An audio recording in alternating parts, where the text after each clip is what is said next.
Every morning at Crestfall Academy, one girl arrived wearing a carton box over her head. Everyone thought she was hiding because she was ugly. Until one boy tried to remove it. And within seconds, his entire life started collapsing online. The terrifying part: he hadn't even seen her face yet. Every morning at Crestfall Academy, students arrived polished, hairstyled, shoes clean, faces perfected. They walked in like they were stepping onto a stage. Except one. At exactly 7:42 a.m., the gate guard would straighten his back. Because that was when she appeared. Sorel Vance. Same pace. Same silence. Same box. A brown shipping curtain covered her head. Not painted. Not decorated. Just raw cardboard with two uneven eye holes cut in front. The first week, people laughed. The second week, they filmed. By the third week, they were obsessed. No one had seen her face. Not a glimpse. Not a reflection. Not even a rumor from a bathroom mirror. Nothing. Which made the rumors grow teeth. She's burned. She's deformed. She had surgery that failed. She's insane. She lost a bet. She thinks it's art. The theories multiplied because mystery makes people uncomfortable. And uncomfortable people get loud. But Sorel never reacted. Not when someone knocked on the box. Not when a group of boys tried to spin her around. Not when someone taped a fragile sticker on her back. She walked. Saturday. Studied. Left. Every single day. And here is what made it worse. She was top of every class. Highest math score.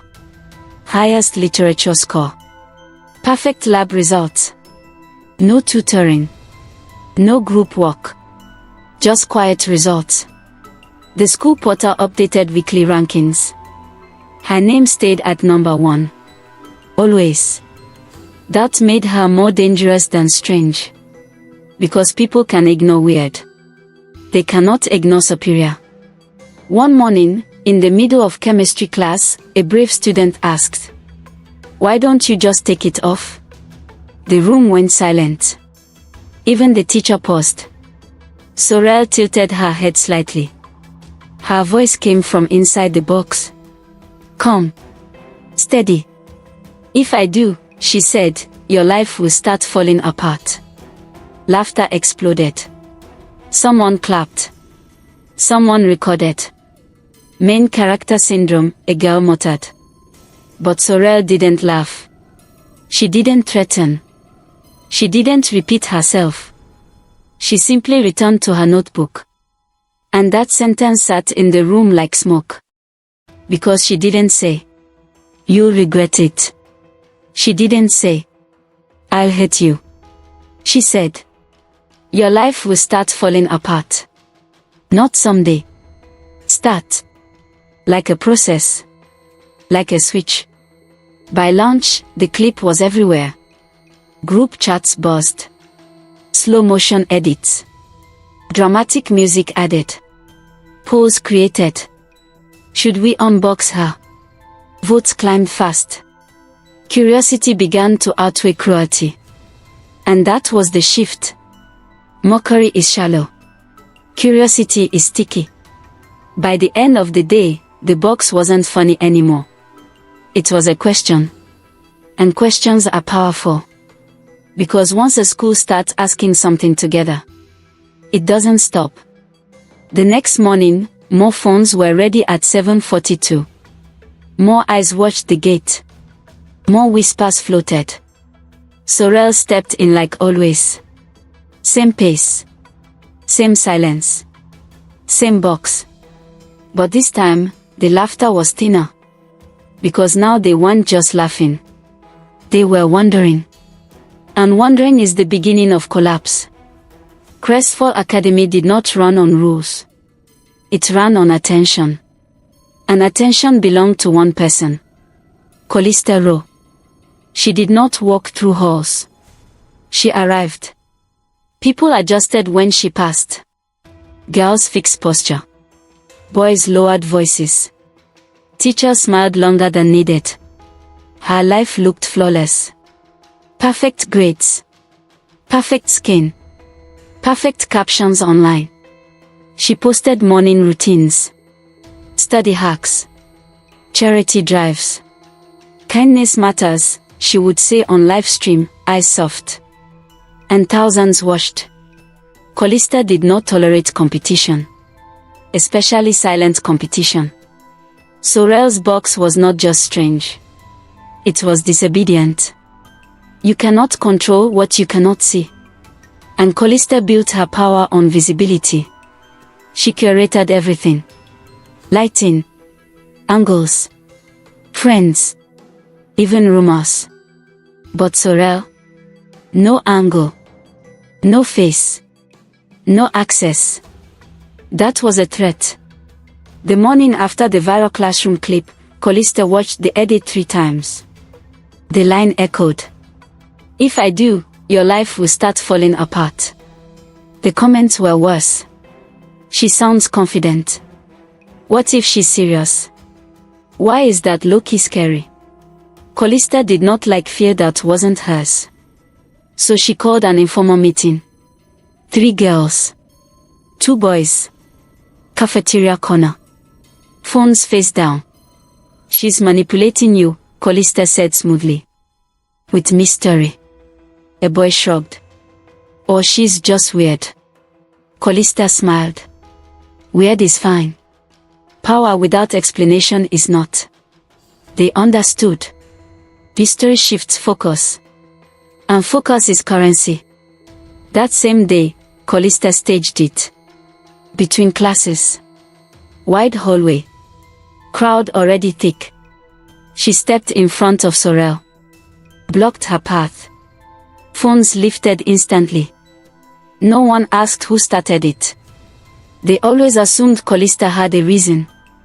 Callista's tone was sweet. We are curious, she said lightly. Just take it off.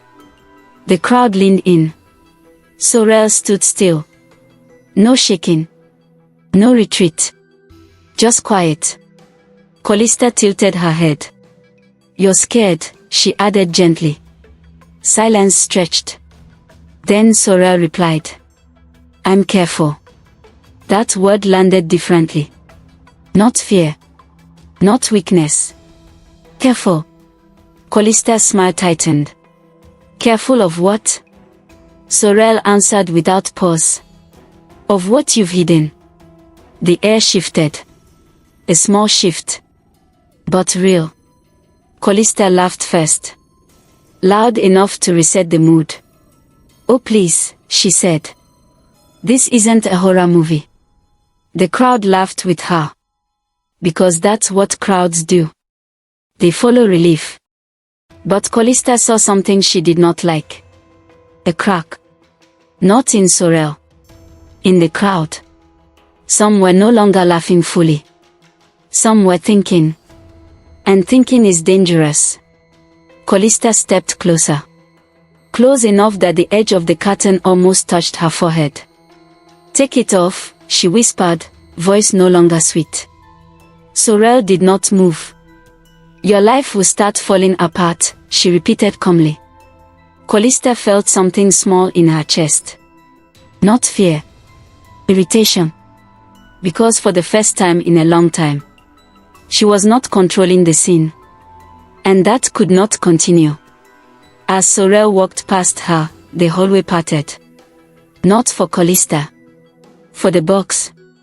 That was the moment Callista made her decision. The curtain was not a joke. It was a rival. And rivals do not stay mysterious. They get exposed. One way or another.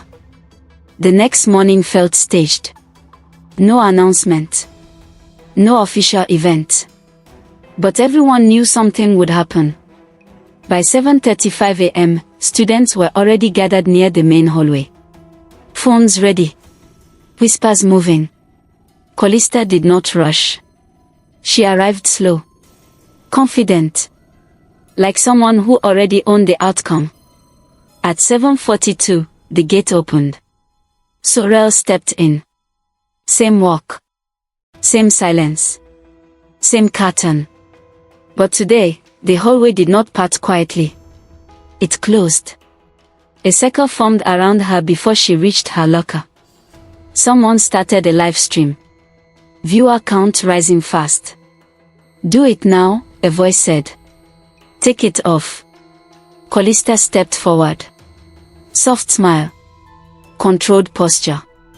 Let's end this, she said gently. We are tired of guessing. Sorel did not respond. Callista raised her voice just enough for the stream to catch it. You said our lives would fall apart. That's dramatic. Light laughter. But here we are, Callista continued. Still standing. The crowd hummed in agreement. Sorel adjusted her backpack strap. Callista leaned closer. If you're that powerful, she said quietly, prove it. Silence pressed in.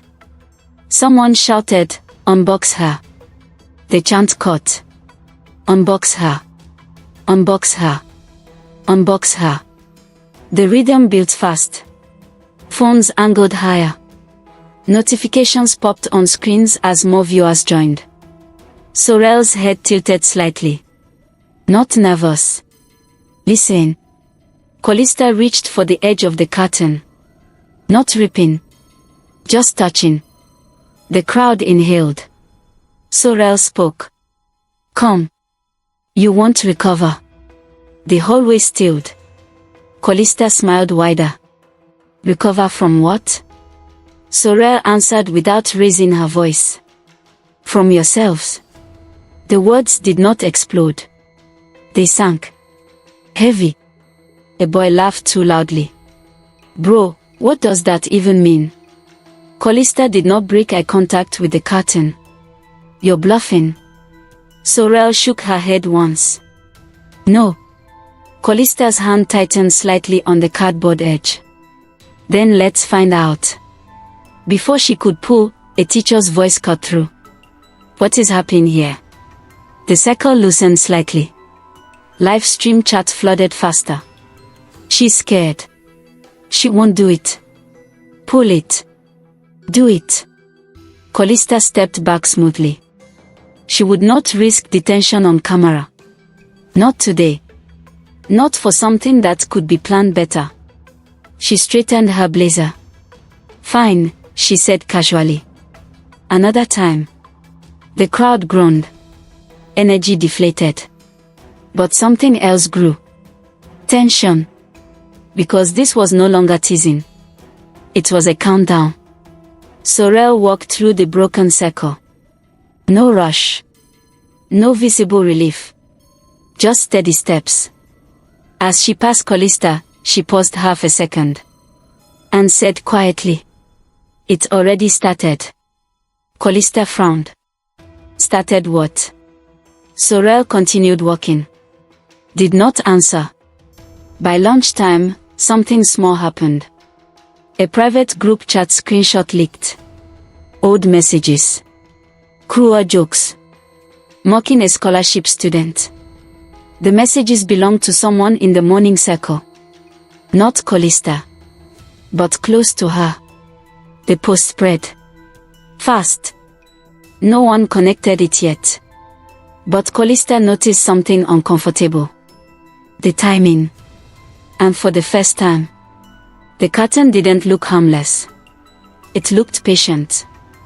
The leaked messages were small. Not school ending. Not police level. Just enough to hurt. A scholarship student cried in the bathroom. The boy who sent the text deleted his account. People whispered. But no one said the connection out loud. Not yet. Still, something shifted. Because the leak happened 2 hours after Sorel said. It already started. That line replayed in people's heads. Over and over. Sorel did not react. She did not look proud. She did not look satisfied. She just studied. Math test returned that week. Highest score. Again. Science lab results posted. Her name at the top. Again. English essay ranking. First place. Again. Teachers stopped questioning her box. Grades silence adults faster than excuses. Meanwhile, Callista posted a new video. Kindness matters, she said again. She announced a fundraiser for a local shelter. Live-streamed herself handing over a check. Comments flooded with praise. So generous. So inspiring. But something strange happened. Under the video, a reply appeared. Anonymous account. One sentence. How much did you actually donate? It was ignored at first. Then someone posted a screenshot. The donation receipt showed a different amount than what she claimed. Smaller. Not by much. But smaller. The post gained traction. Callista laughed it off. Editing mistake, she said in another video. Smiling. Composed. But her eyes were tighter now. At school, students looked at Sorel differently. Not with respect. Not with fear. With calculation. One girl approached her during lunch. Quiet. Nervous. Did you do that? She asked softly. Sorel kept writing in her notebook. I don't do anything, she said calmly. The girl swallowed. But things happen after you talk. Sorel paused. Then replied. Things happen when people lie. The girl had no answer. Across the cafeteria, Callista watched. She noticed something she hated. Students were approaching Sorel. Not to bully. To observe. Curiosity was turning into alignment. And alignment is influence. Callista could not allow that. That afternoon, another quiet act happened. A cafeteria worker received an envelope. Inside was money. Enough to clear 3 unpaid meal balances. No name attached. But the handwriting on the envelope was neat. Precise. The same handwriting from Sorel's exam papers. The worker didn't know. But one student did. The scholarship girl. She saw Sorel leaving the office quietly. She said nothing. But she stopped laughing at carton jokes. That is how power shifts. Not loudly. Slowly. By the end of the week, the hallway noise around Sorel softened. Not because people stopped wondering. Because they started thinking. Callista noticed fewer laughs when she mopped the box. Fewer automatic reactions. Something invisible was building. Not fear. Not loyalty. Something worse. Doubt. And doubt spreads faster than rumors. Especially when truth starts appearing without warning. Callista stared at Sorel across the classroom. For the first time, she did not see a joke. She saw a threat. Not to her popularity. To her control. And control, once questioned, never feels stable again. Rumors no longer sounded playful. They sounded strategic. The first week, people guessed what she looked like. Now they guess what she could do. She hacked the portal. She has connections. She blackmails people. She's psychic. She works for someone. Each theory traveled fast. Each one made the box heavier. Students began checking old posts. Deleting tweets. Cleaning captions. Archiving photos. Small panic. Quiet panic. Because 2 leaks in 1 week was not random. First the scholarship chat. Then the donation amount. Both tied to people who publicly challenged her. No proof. Just timing. And timing is enough to make people nervous. Callista felt it most. She didn't show it. But she felt it.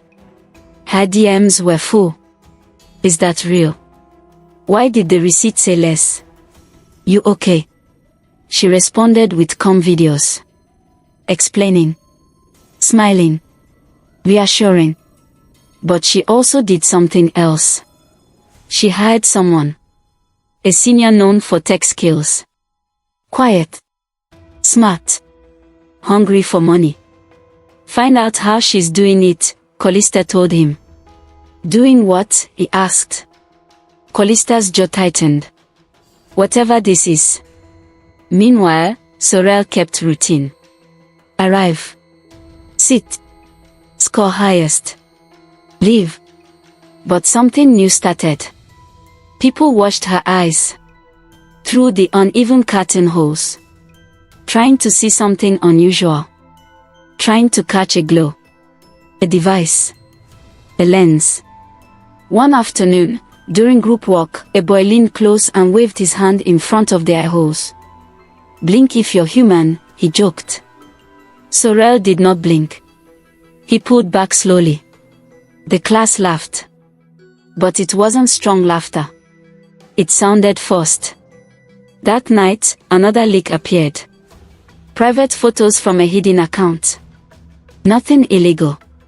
Just embarrassing. Belonged to a girl who posted earlier.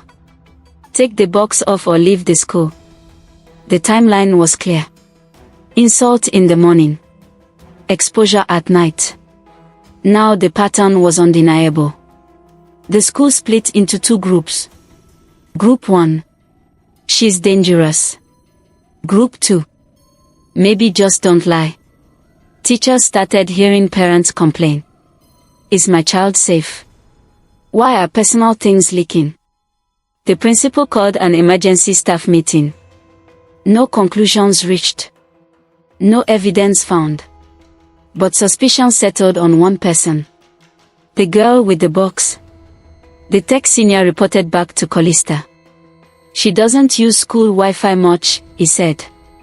No strange downloads. No hacking trails. Callista frowned. Then how? He hesitated. There's something odd. What? She never reacts when something leaks. Callista's voice lowered. Meaning? Meaning she acts like she already knows. That sentence chilled Callista more than any rumor. Already knows. How could someone know what people are hiding? The next morning, the hallway was quieter than usual. Not peaceful. Tense. Sorel walked in. Same pace. Same silence. Same box. But now, people stepped aside faster. Not out of respect. Out of caution. And when fear replaces mockery, the game changes. Because once people believe you can expose them, they start exposing themselves. Without being asked. By Monday, no one said unbox her anymore. They said something else. Be careful. The hallway felt thinner. Not empty. Just cautious. Conversations lowered when Sorel passed. Phones tilted down. Screens locked fast. Callista hated it. Fear without proof is unstable. It makes people unpredictable. So she decided to confront it directly. After last period, she waited near the back staircase. No crowd. No live stream. Just concrete walls and echo. Sorel walked past. Callista stepped in front of her. No audience today, Callista said. Sorel stopped. Silent. Callista crossed her arms. You're enjoying this? No, Sorel replied calmly. You are. Callista's eyes narrowed. You think people are scared of you? They are not scared of me, Sorel said. They are scared of themselves. That answer irritated her more than an insult would have. You're not powerful, Callista said sharply. You're lucky. Sorel tilted her head slightly. Luck doesn't create patterns. Callista stepped closer. So what does? Truth, Sorel answered. Callista laughed. Truth doesn't leak screenshots. Sorel paused. Then said quietly. No. But lies do. The stairwell felt smaller. Callista lowered her voice. What are you using? Nothing. That's impossible. Is it? Sorel asked.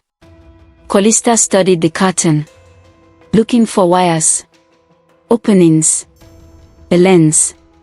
Something. There has to be something inside that box. There is, Sorel said. Callista waited. Sorel continued. Restraint. Callista scoffed. Stop talking like you're above everyone. I'm not above, Sorel said evenly. I'm careful. That word again. Careful.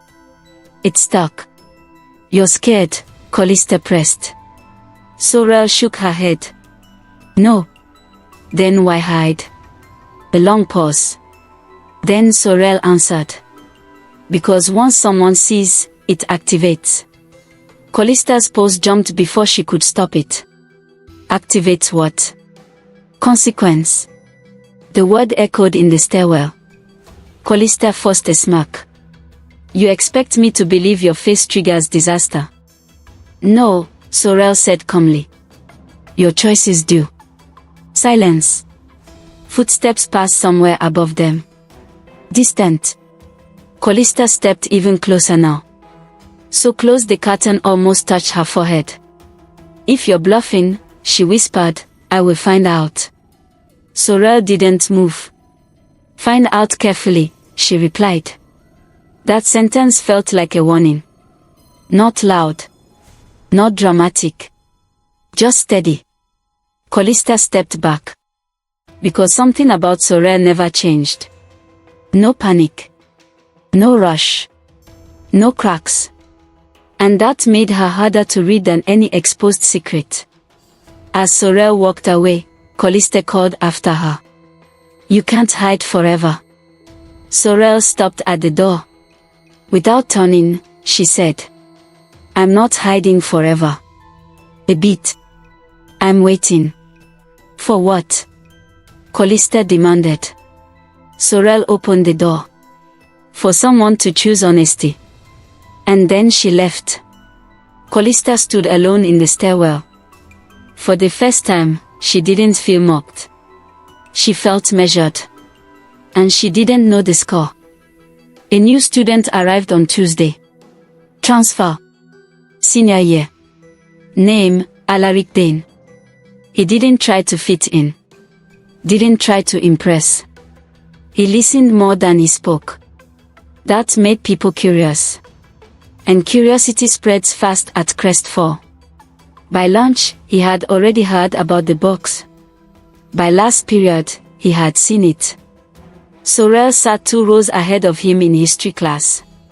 Still. Focused. Untouched. Alaric watched her longer than most. Not mocking.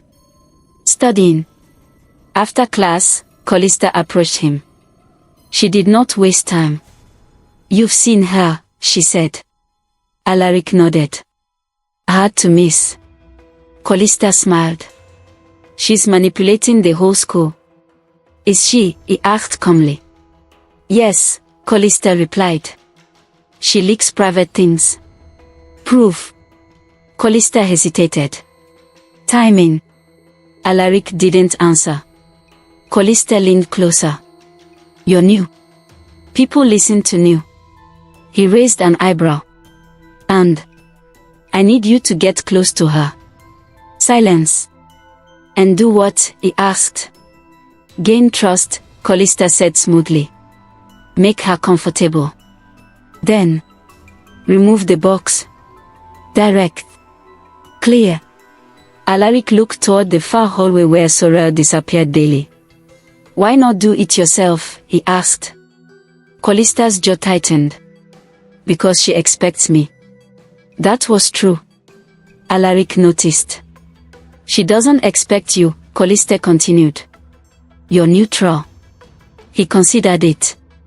And if nothing happens, he asked. Callista smiled again.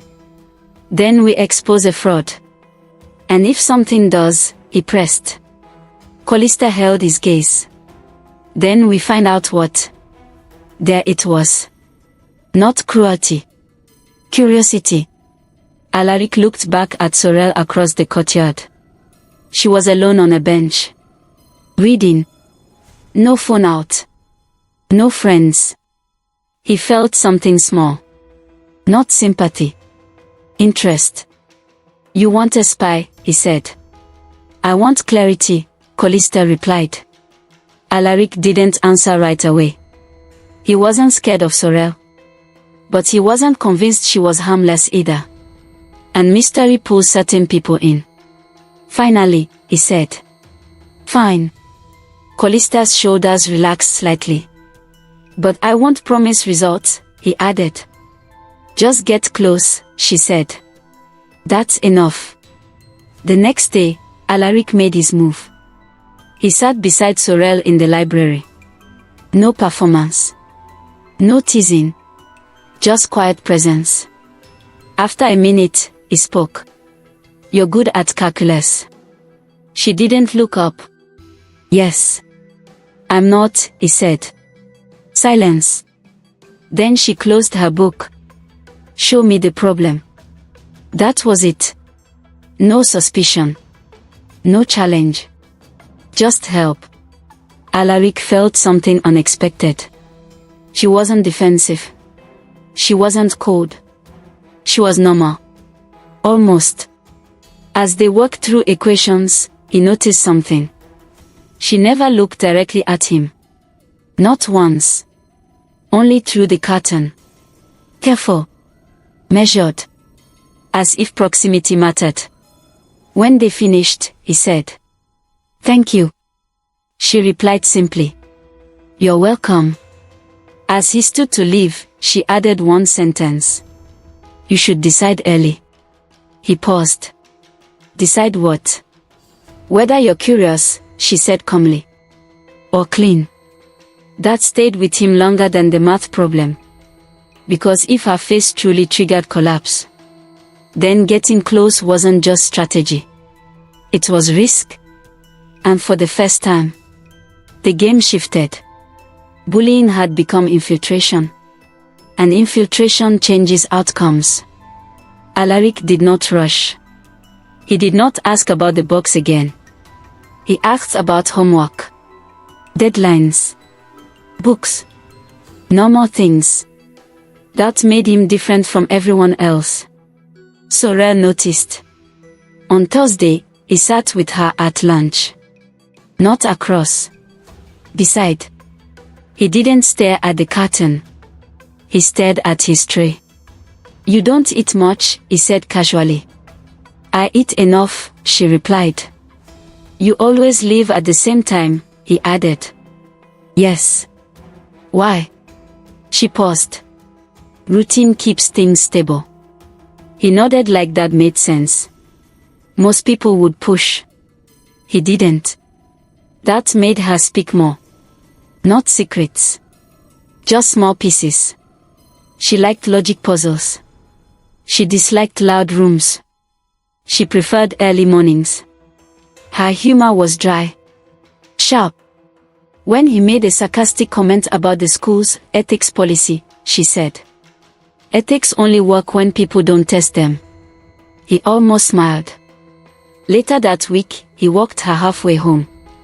Not forced. Just natural. She kept distance. Half a step behind him. Why do you help people? He asked suddenly. I don't help people, she said. You paid cafeteria debts. He stopped walking. She didn't. How do you know that? She asked calmly. He turned slightly. Because I look. Silence stretched. Then she said. Some people shouldn't suffer for mistakes they didn't make. That sounds personal, he said. It is, she answered. That was the first time her voice changed. Not colder. Not sharper. Softer. That shift unsettled him more than any warning. Because softness builds trust.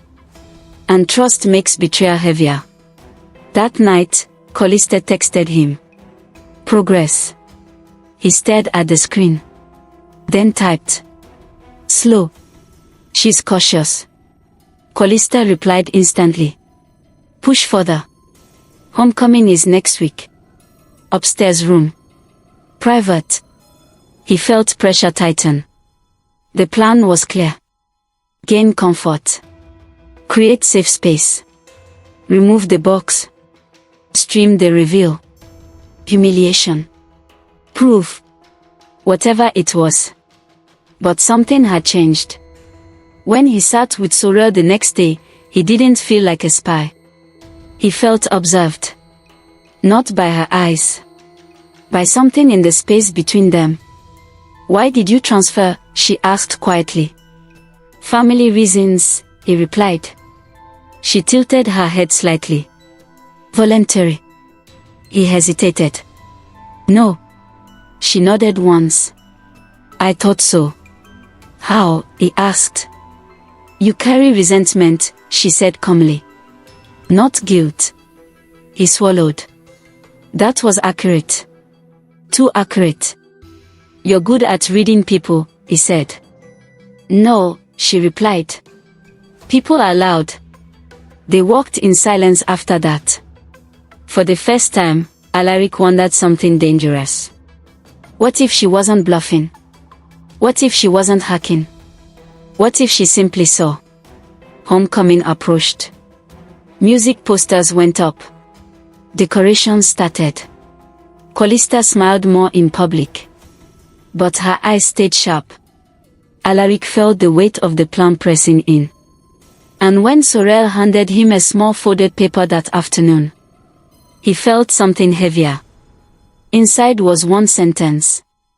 You still have time to step away. He looked up. She had already turned the corner. That was when the tension shifted fully. Because now the question wasn't, will he betray her? It was, does she already know? Homecoming night arrived loud. Music heavy. Lights flashing. Phones everywhere. Crestfall loved spectacle. Callista stood near the center of it all. Perfect dress. Perfect smile. Perfect camera angle. She greeted everyone like a queen greeting guests. But her eyes kept searching. Alaric arrived late. Alone. He found her near the staircase. Is it set? She asked quietly. He nodded once. Upstairs room. Yes. Private. Yes. Live stream ready. He hesitated half a second. Yes. Callista studied him. You look unsure. I'm not, he said. She leaned closer. Remember, we are ending this. He didn't answer. Across the gym, Sorel stood near the edge of the wall. Still wearing the carton. Even in formal dress. Even under lights. Students whispered. She really wore it to homecoming. That's commitment. That's insanity. But no one tried to grab it tonight. The stakes felt higher. Alaric approached her slowly. You came, he said. You expected otherwise, she asked. Maybe. She tilted her head slightly. You're nervous. He forced a small smile. Big night. Yes, she replied. For you. He felt that sentence settle heavily. Walk with me, he asked. A pause. Then she nodded. They moved toward the staircase. A few students noticed. Then more. Phones lifted subtly. Callista watched from below. Heart steady. This was the moment. Upstairs was quieter. Music muffled. Hallway dim. The storage room door was slightly open. Alaric pushed it wider. After you, he said. Sorel stepped inside. He followed. Door closed.